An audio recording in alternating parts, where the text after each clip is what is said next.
Well, hello, everyone. Thank you so much for joining the FloorCon panel, Elevating Women in Our Industry. I'm going to moderate this session. My name is Katie Tatishi. I'm the Vice President of Enterprise at Broadloom. I started my career about 15 years ago working in equity trading for an investment bank. I specialized in emerging markets, and I worked in that field for about 4 years until I had a conversation with a friend of mine who worked at an ad agency called 360i that was led by the CEO, Sarah Hofstetter.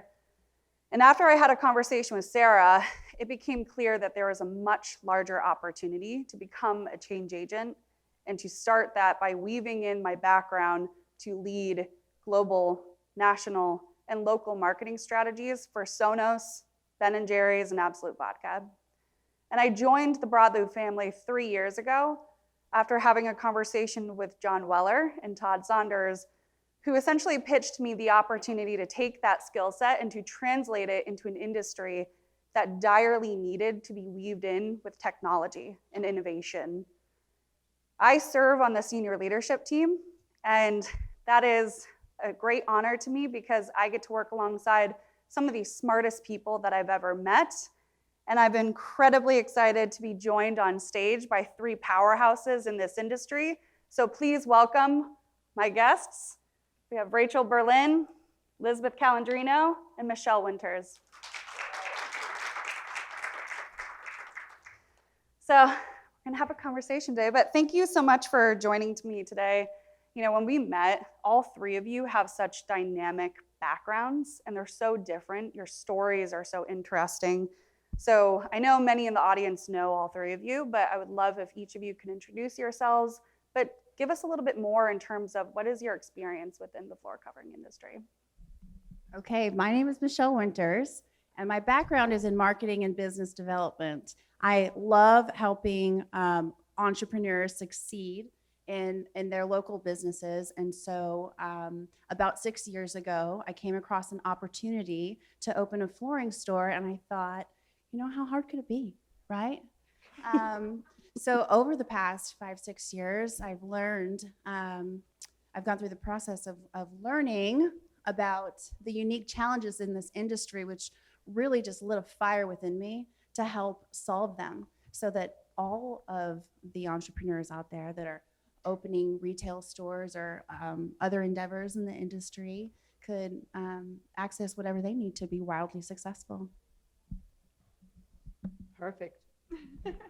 Hi, I'm Lisbeth Calandrino, and I was laughing this morning, Joe Gibbs. Joe Gibbs and I have pretty much the same background. I majored in physical education and psychology, and I grew up with professional athletes. I went to school in Florida, and one of my cousins was a shortstop, and everybody there was a professional athlete, and we were all professional athletes. I know I'm too short to look like I could do much of anything, but I was a runner. So I went on to teach college, and I don't know how many of you knew my sister. She was like amazing in our industry. In fact, she's in the World Floor Covering Hall of Fame. And she called me and she said to me, she was 6 years younger than me. She says, hey, I know you're teaching college, but I know you want to go in business. So why don't you go in business with me? And I said, great, what are we doing? She says, we're going in the floor covering business. I said, what's that? She says, doesn't matter. You got any money? That's what she said. I dug up my $1,500, which is what it was. We opened 7 carpet and furniture stores. One of them still exists. It's our commercial business. And so I went on into the industry. I retired in the year 2000. And I'm really tired of people talking about that when they get to be 80 years old, they don't want regrets. I'm going to be 81. I want you to know that. And we don't talk about women, how old they are, but I want you to know that because life just goes on and you keep changing. So I was really taught by the best in this industry. And I worked for Mohawk, I worked for Shaw, I worked for Carpet One, and my job for most of them was to produce their training materials and to go out and train retailers, which I did. Most of them were my age, and they were kick-ass, and they were miserable, and they didn't like me, and it didn't matter because I grew up with my dad, and my dad said, you're little, but you're gonna be tough. So that's who I am. Jason and I share that. You know, we had tough dads, and we never knew when to shut up. So nice to see you, Jason. But we know that if you want to know like what it really means and how it we just going to say it. So that's who I am. Here you go. How do I follow that? Okay. I got a better story. Oh, I don't have that many. Yeah, you do. I'm Rachel Berlin. I am a floor manager from Plymouth, Wisconsin. Go Packers. Okay, thanks. All right, you in the back.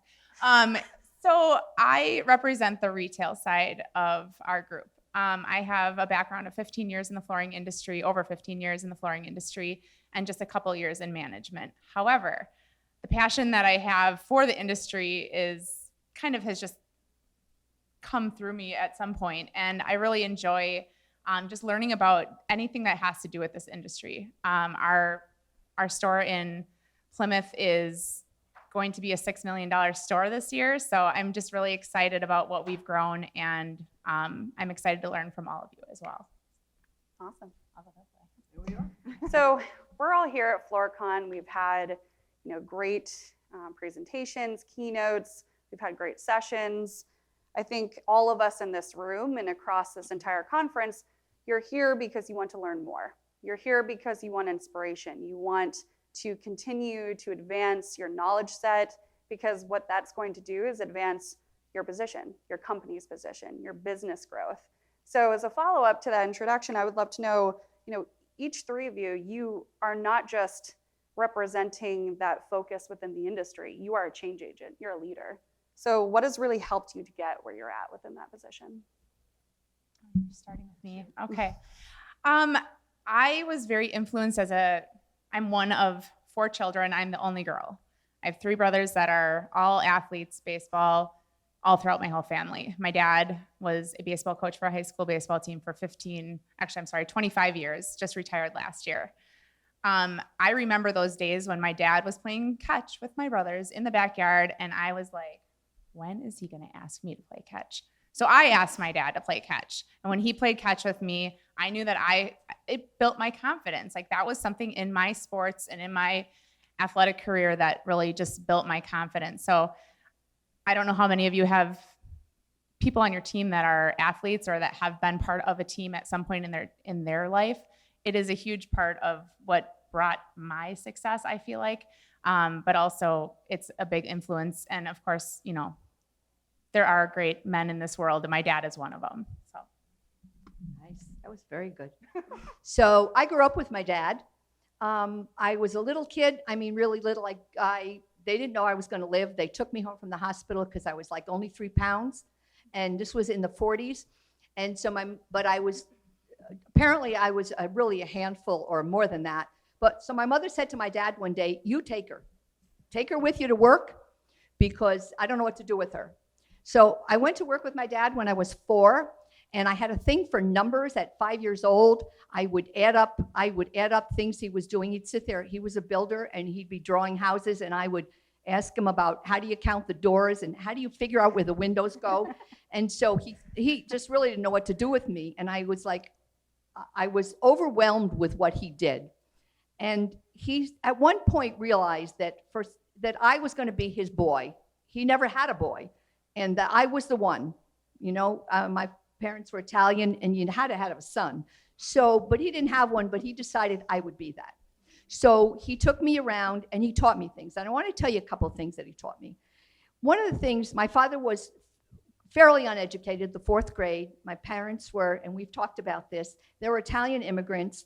And my father did whatever it took to earn money. My mother wrote novels. I never knew that because they were dirty ones. But in 1950, dirty was sleeping in the same room with a woman. That was dirty.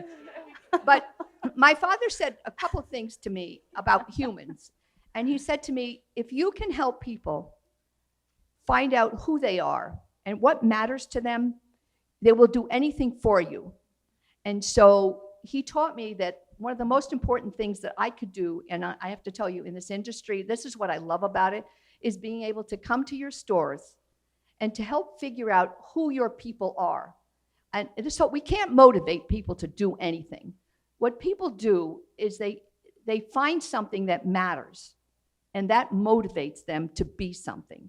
And that's how I see the world, and that's how I see what I do in this industry. But most of my stuff comes from my dad, my grandfather and his fruit farm, and me working on there and setting up my little fruit stand. And ever since I've been 6, I've had some kind of a business that I made money at, and I made my sister do what I said. I made her be in my plays and my shows, and I would get quarters from everybody in the neighborhood. But I've always been an entrepreneur, and I just knew from a little kid that I was just going to enjoy life and have a good time. That's it. When I think about my childhood and especially my early adulthood, it was a lot of challenges. I faced a lot of challenges and even some desperate circumstances.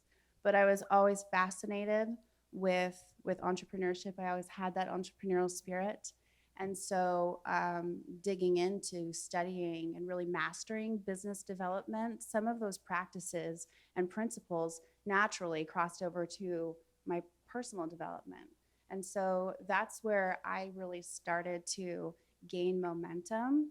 And in the flooring business specifically, I was a total fish out of water when I first, opened the store. I didn't know anything about flooring. And the wild, wonderful world that it is was just a complete mystery to me. It took me a while to figure it out.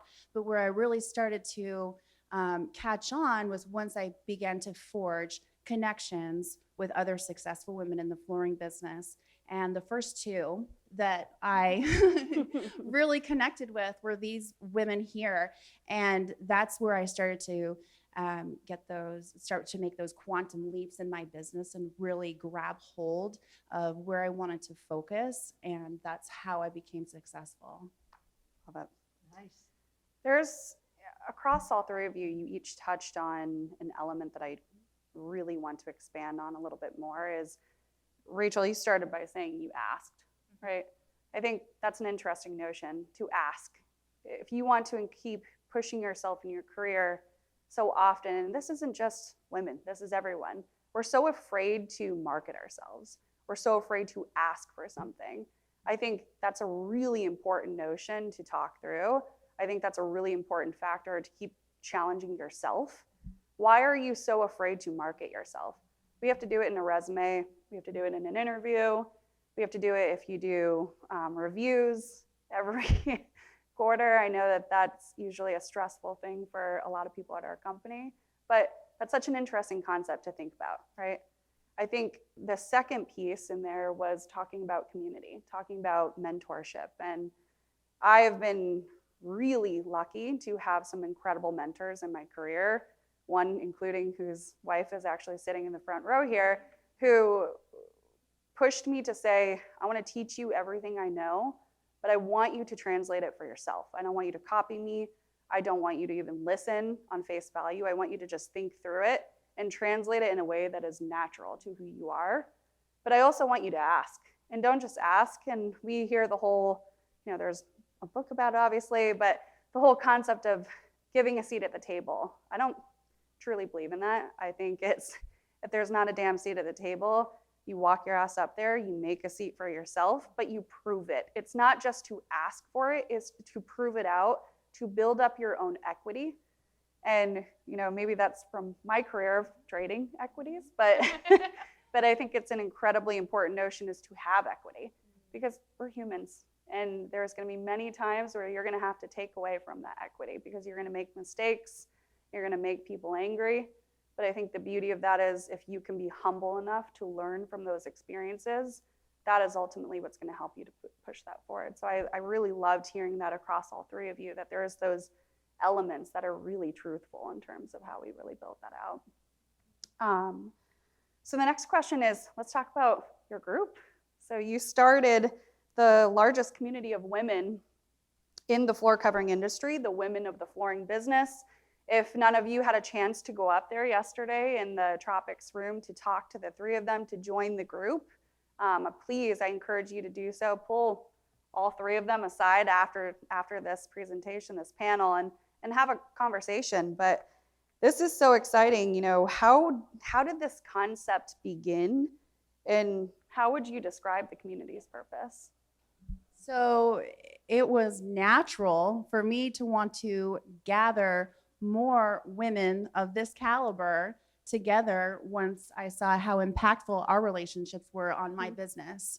And people ask me, why did you start this group all the time? And I could tell a different story to each person that asks, because there's so many reasons why. And there were so many influencing factors. It's more like, why not? More like, it's about time, right? That we all get together.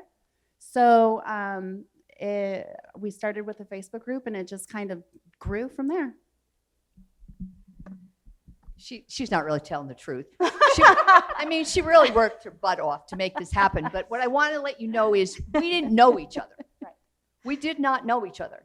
And when I went to Surfaces last year, Michelle flew in to see me for one day. She flew in, it was like 4:00 in the afternoon. She said, I have to know who you are because we've been doing this thing. And it was like, okay. And we were up all night talking and laughing, and it's funny.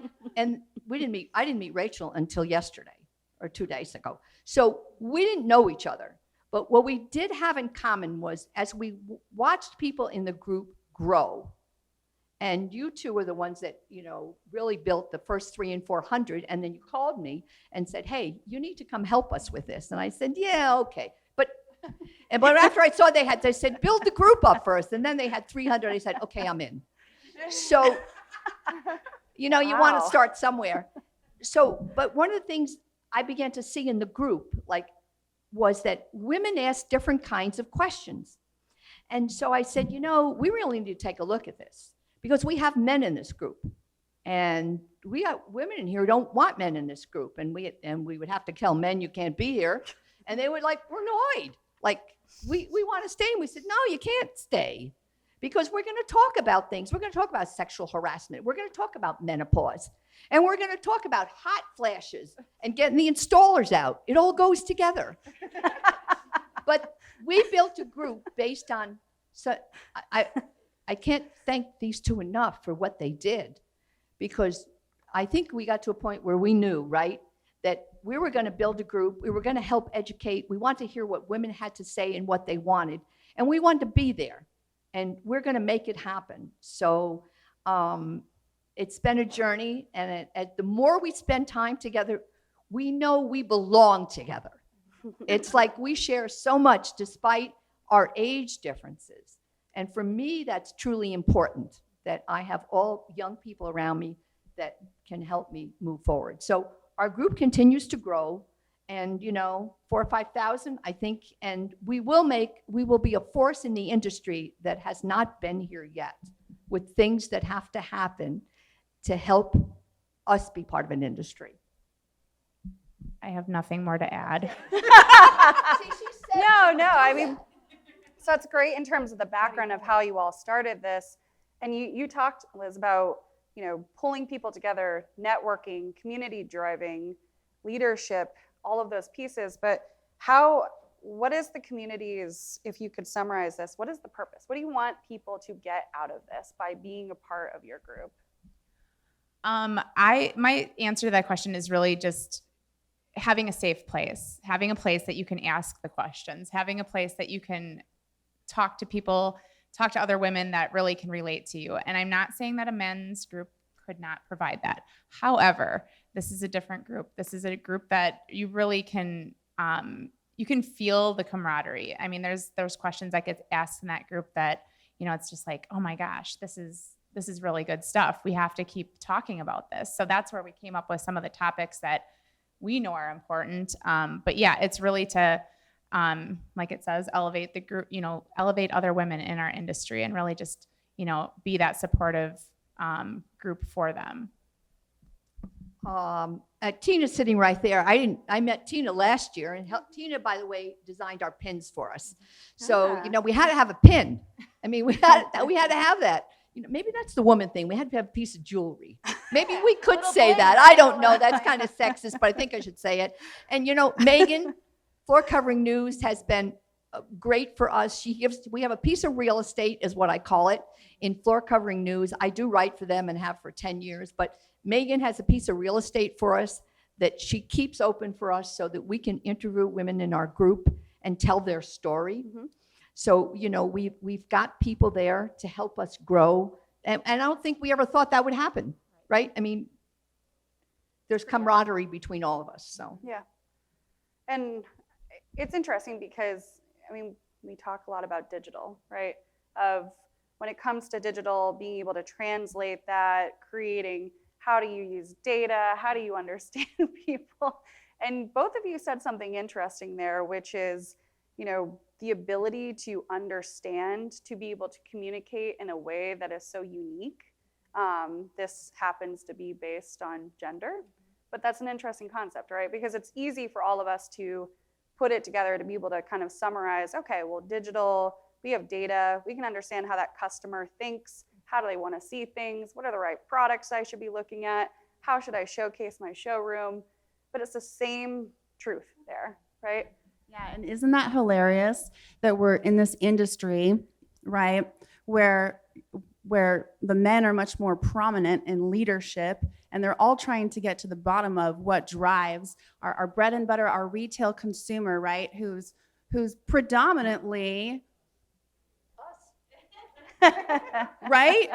So it's kind of like, why aren't we seeing women rising in leadership to kind of, guide that? Yeah. Wouldn't that be natural? It seems like, right? So yeah, absolutely. And so the group started on Facebook. You mentioned many of you hadn't met until this week. Yeah. Why on Facebook? Like, where should we have done it? I'm thinking, did we make a mistake? No. I think it's interesting though. There's Facebook groups all over the place within the industry. How's Facebook kind of helped your group to kind of come together? yeah, it was natural because we wanted to meet as many women as possible where they were at. And so it was an easy way for us to connect quickly and have empowering conversations in real time. Yeah, I love that. Well, one of the things we've done, though, is that we have gone from a Facebook group. We built our website. We have a website, and we have classes that you can take. We have an executive group. So we've taken that to the next level. We've realized that if we're going to be a force, then we have to find a way to influence and to have people that not everybody wants to be president of their company, right? Not everybody wants that position. But if we have people in there that want that, then we have to provide tools for them. So we built a website. We've already signed up. We've already gotten the speakers out there. Bless your heart. We went out and got a few of them and said, hey, we need you to come. We want to know about those numbers. We want to know how to read a P&L statement. We have to have people to help us get to the next level. So we're out there getting speakers and people that will come in. We need people to help you understand what a WBE, a woman-owned business, is. In fact, I just got a thing from a friend of mine, and she said, you're going to this when you get home Saturday morning. It was like from our web developer. She said, you need to do this. I said, okay, I'll be there. But these are things that women face, and we just don't have people talking about things like that, right? So where do women get money for businesses? How do they use that WBE status in order to move forward? And what are the kind of tools that are just ours that we don't know about? So, that's where we are. And women who want to move to the next level, you want to be president? We're there. You're going to be president first, though. We talk about anyway. So that's what we're about. So for those of you that want all kind of different training, more specific, that's what we're about. We want to help women where they are and what they want. And we would like to be the catalyst to help all of us get there. Awesome. I'm going to go with you again. Sure. Only if you want. It's kind of our job. Thanks. Yeah. Oh gosh. Oh, yeah, I was no. gonna let you go on to the next question. Awesome. So I was personally, I'm sure it's no surprise, excited to be able to have this panel at FloorCon. I think, it was really surprising to me. I'm not originally from the flooring industry, but when I joined, maybe it's because I got so used to within the advertising world, it's just not even a conversation. There are entire groups within agencies that are just dominated. It's the opposite situation. What would you say is the biggest challenge? Michelle, you were talking on this before, but what is the biggest challenge that women in the floor covering industry face at the moment? And how does the impact of the work that your organization is doing, how does it have on that? From the perspective of a retailer, I would have to say that it's probably not being taken seriously, where somebody walks in the door and they're like, where's your dad? Where's your boss? Where's Brian? I love my boss. He is so supportive of what I'm doing, but that is a thing that happens. And I've been in the industry for 15 plus years. I have a lot of knowledge up here. It's probably way too much. But I think that's the whole thing, is that having a presence within our retail showroom, where we are dominantly women. I have 5 women salespeople and 1 male, and that's great. But he does a great job, and they all do a wonderful job as well. So it is really just supporting one another and being taken seriously, that we do know our stuff, and I think that's important too. Yeah, it's the part about being taken seriously. My father had the funniest sense of humor, and that was one thing I got from him. But one of the things I've noticed, I need to kind of mind my own business when it comes to that, because the minute you start being funny, all of a sudden you're not taken seriously. And I have to tell you something, I am truly serious. Having had 7 carpet and furniture stores for 14 years and having 12 crews of installers just to start with, and having 100 employees, I really know what it's like to have to make that happen, and so it's always trying to find that fine line between being feminine, I guess you would call it, and kind of funny and cute. When you're this big, you're always cute. To my 100, I'll still be cute. And being serious and being taken seriously. But I have to say, that's what I learned from being at Carpet One and Shaw and Mohawk, that I was out there. It didn't matter whether I wanted to be taken seriously. I had no choice. So, I think that's it. It's being taken seriously through all of this.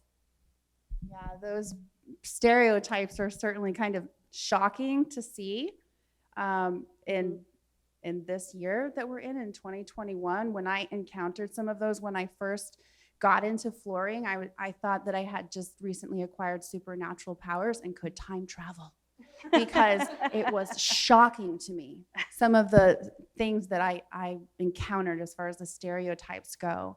But I think that that's still a thing today, just because we don't see that many women.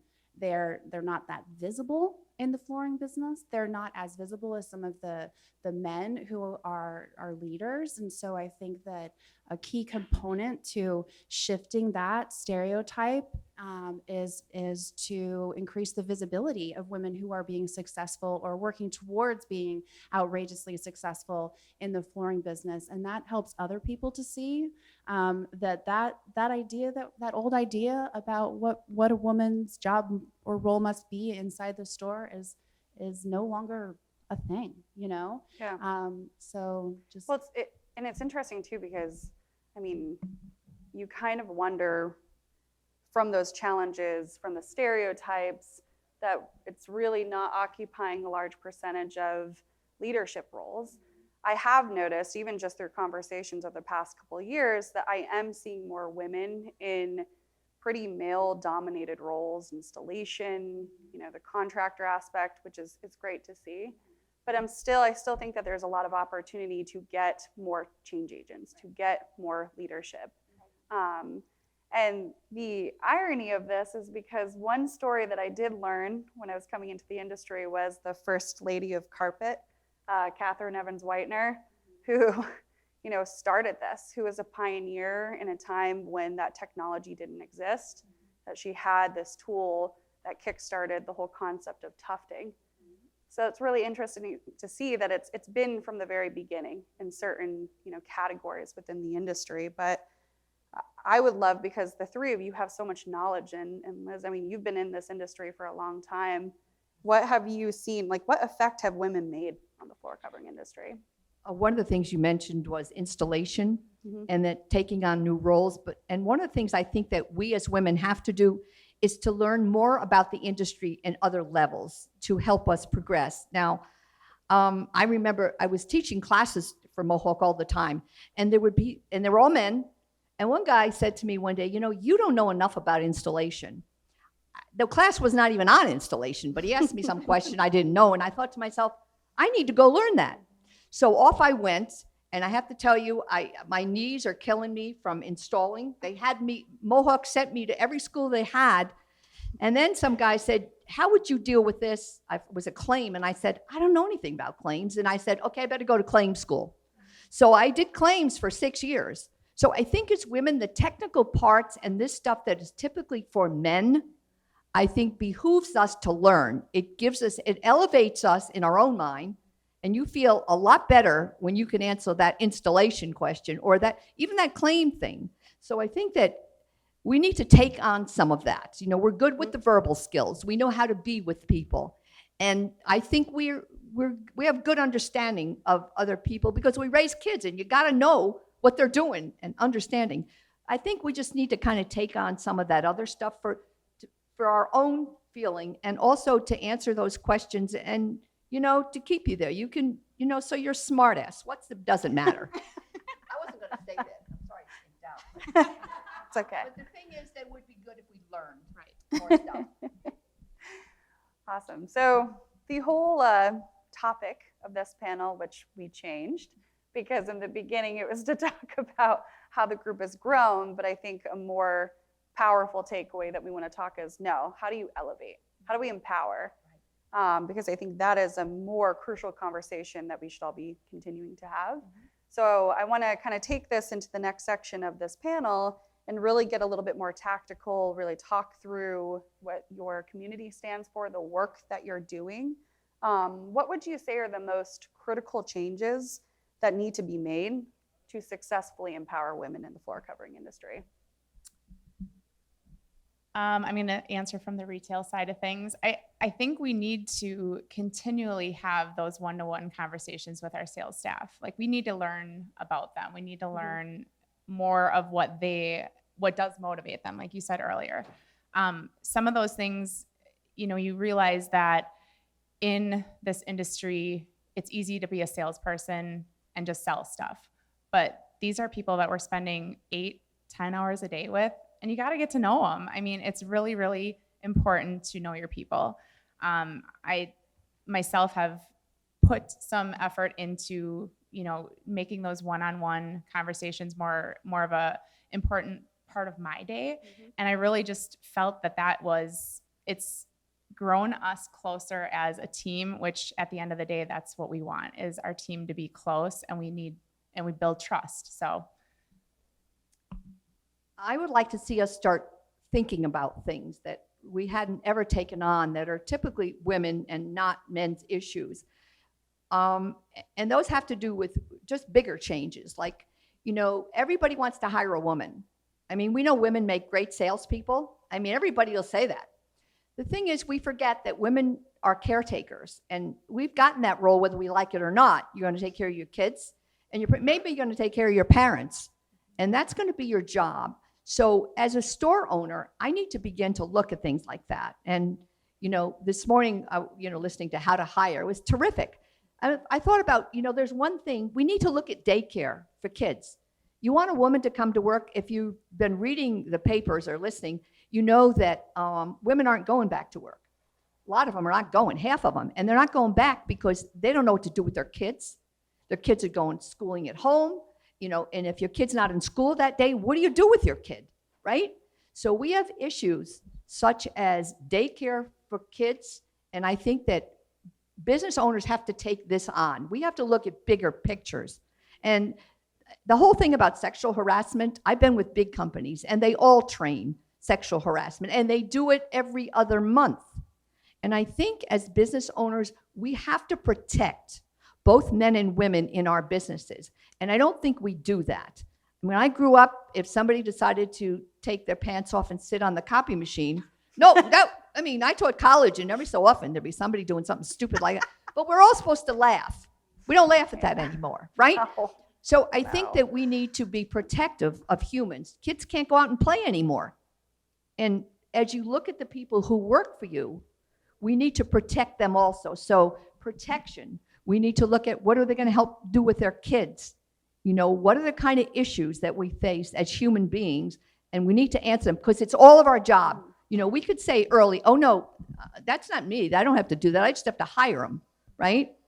And that could have been true, but now it's more complicated. And we know it's more complicated because your kid can't go out and get on their bike anymore. And you can't walk down the street. You know, I said I had a woman that I coach, she's got a big business, and I went and looked at her store and I realized that she had such exposure on a lot of levels. You know, she'd stay there and do the bank deposits at night. And I said, you can't be here at 10 o'clock at night. Your business is in the middle of nowhere. Somebody's going to rob you. Now, do we think about that? Probably not. We need to think about that. I said, and yes, your exposure, your husband that you divorced is still on one of your buildings. His name is on there. So I think we need to be more personal about how businesses run, because I think that if you went to other seminars today, you heard we're going to keep people, and the way we're going to do it is we're going to provide for them, and we're going to give them things that they really need in life now, things that we said, oh no, that's not my issue. So that's what I would say, that we need to be more thoughtful about what humans need in order to keep their jobs. Yeah. So I know sorry, go ahead.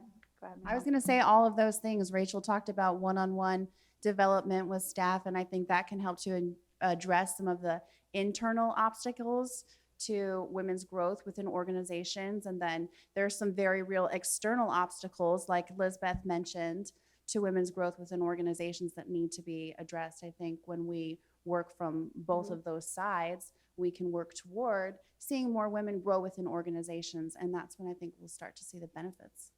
Absolutely.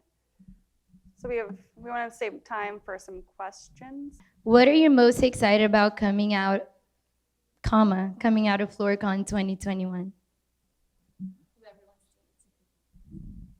Okay. Todd Saunders is a visionary, no doubt, right? He saw enormous obstacles in the industry and started to put pieces together to overcome them. And I feel like our visions are very parallel in that he was looking at kind of an industry that was way behind the times and decided to bring it forward. So it shows that we are totally moving at an expedited speed toward the future here, and that's thrilling. Broadloom invited us to be here, and I think for us, that was pretty exciting, that as a group that we were invited here and that Broadloom knows that we're going to make a difference and they want to help us be there. So for me, that's exciting. Love it. Yeah, I would definitely echo what they both said. And I'm just excited for the future of this industry. I mean, the attendance in this conference felt intimate, yet it felt very big. It's been very interesting. And I can't imagine that next year it's going to be even larger with a lot more amazing announcements, as well as our group will be larger as well. So I'm excited to see where our group grows, but as well as what Broadloom has to show us for the next years and months. One more question. What would your advice be to young women breaking into the industry? It would be to find and connect with other women who are achieving the types of things that you would like to achieve yourselves. Yeah.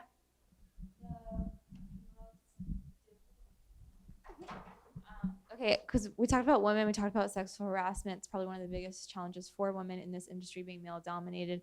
The other thing is women, salespeople, going to people's houses alone to measure. What is your guys' viewpoint on that? How do you handle that? Do you only allow men to measure people's houses? Do you have to feel extremely comfortable with the client beforehand? I just wanted to know your guys' input on that.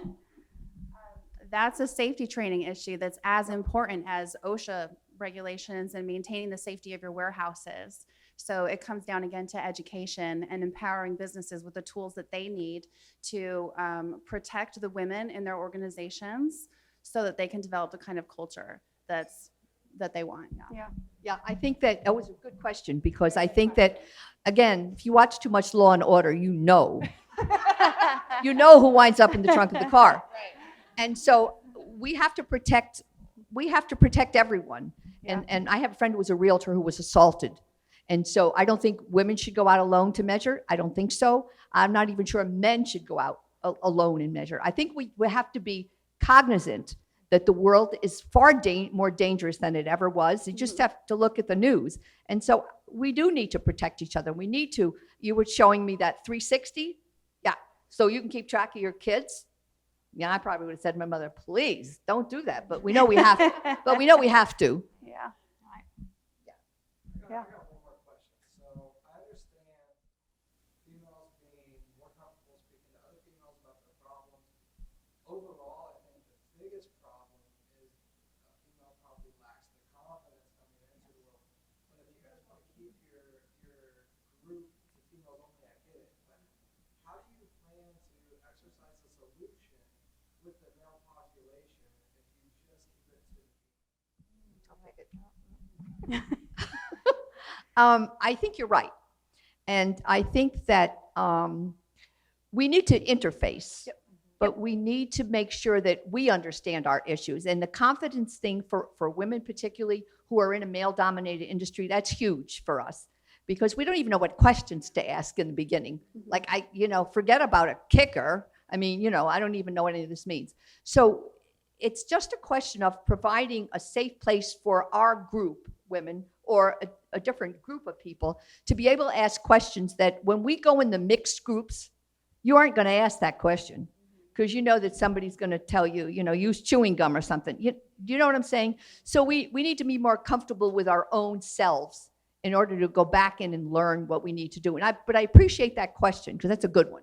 I just want to add that although it started as a Facebook group, it grew from that into a movement. And so now the Facebook group exists as a component of it, where it's a private discussion between women, but there are other components that are part of our plan. And that includes a public forum that you are invited as a man to join in on, and other elements that we're going to work together on incorporating. Awesome.